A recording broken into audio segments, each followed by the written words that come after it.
Good morning. Thank you, Chairman Durbin, Ranking Member Grassley, and members of the Judiciary Committee for inviting me to speak today. As most of you are probably aware, I was molested by the U.S. Gymnastics national team and Olympic team doctor, Larry Nassar. And in actuality, he turned out to be more of a pedophile than he was a doctor. What I'm trying to bring to your attention today is something incredibly disturbing and illegal. After telling my entire story of abuse to the F.B.I. in the summer of 2015, not only did the F.B.I. not report my abuse, but when they eventually documented my report 17 months later, they made entirely false claims about what I said. After reading the Office of Inspector General's OIG report, I was shocked and deeply disappointed at this narrative they chose to fabricate. They chose to lie about what I said and protect a serial child molester rather than protect not only me, but countless others. My story is one in which Special Agent in Charge Jay Abbott and his subordinates did not want you to hear, and it's time that I tell you. In the summer of 2015, like I said, I was scheduled to speak to the F.B.I. about my abuse with Larry Nassar over the phone. I was too sick to go meet with anyone in person, and talking about this abuse would give me PTSD for days. But I chose to speak about it to try and make a difference and protect others. I remember sitting on my bedroom floor for nearly 3 hours as I told them what happened to me. I hadn't even told my own mother about these facts, but I thought, as uncomfortable and as hard as it was to tell my story, I was going to make a difference, and hopefully protecting others from the same abuse. I answered all of their questions honestly and clearly, and I disclosed all of my molestations I had endured by Nassar to them in extreme detail. They told me to start from the beginning. I told them about the sport of gymnastics, how you make the national team, and how I came to meet Larry Nassar when I was 13 at a Texas camp. I told him that the first thing Larry Nassar ever said to me was to change into shorts with no underwear because that would make it easier for him to work on me. And within minutes, he had his fingers in my vagina. The F.B.I. then immediately asked, "Did he insert his fingers into your rectum?" I said, "No, he never did." They asked if he used gloves. I said, "No, he never did." They asked if this treatment ever helped me. I said, "No, it never did." This treatment was 100% abuse and never gave me any relief. I then told the F.B.I. about Tokyo, the day he gave me a sleeping pill for the plane ride, to then work on me later that night. That evening, I was naked, completely alone, with him on top of me, molesting me for hours. I told them I thought I was going to die that night because there was no way that he would let me go. But he did. I told them I walked the halls of a Tokyo hotel at 2 a.m. at only 15 years old. I began crying at the memory over the phone, and there was just dead silence.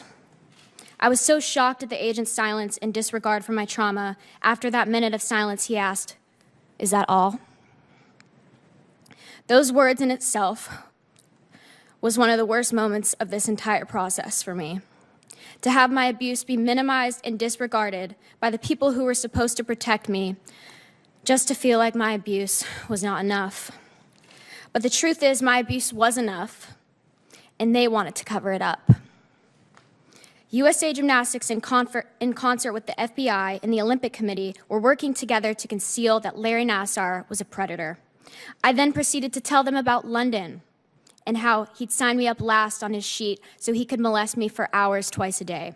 I told them how he molested me right before I won my team gold medal, how he gave me presents, bought me caramel macchiatos and bread when I was hungry. I even sent them screenshots of Nassar's last text to me, which was, "McKayla, I love how you see the world with rose-colored glasses. I hope you continue to do so." This was very clear, cookie-cutter pedophilia and abuse. And this is important because I told the F.B.I. all of this, and they chose to falsify my report and to not only minimize my abuse, but silence me yet again. I thought, given the severity of this situation, that they would act quickly for the sake of protecting other girls. But instead, it took them 14 months to report anything when Larry Nassar, in my opinion, should have been in jail that day. The FBI, USOC, and USAG sat idly by as dozens of girls and women continued to be molested by Larry Nassar. According to the OIG report, about 14 months after I disclosed my abuse to the FBI, nearly a year and a half later, the FBI agent who interviewed me in 2015 decided to write down my statement, a statement that the OIG report determined to be materially false. Let's be honest. By not taking immediate action from my report, they allowed a child molester to go free for more than a year. And this inaction directly allowed Nassar's abuse to continue. What is the point of reporting abuse if our own FBI agents are going to take it upon themselves to bury that report in a drawer? They had legal, legitimate evidence of child abuse and did nothing. If they're not going to protect me, I want to know, who are they trying to protect? What's even more upsetting to me is that we know that these FBI agents have committed an obvious crime. They falsified my statement, and that is illegal in itself. Yet no recourse has been taken against them. The Department of Justice refused to prosecute these individuals. Why?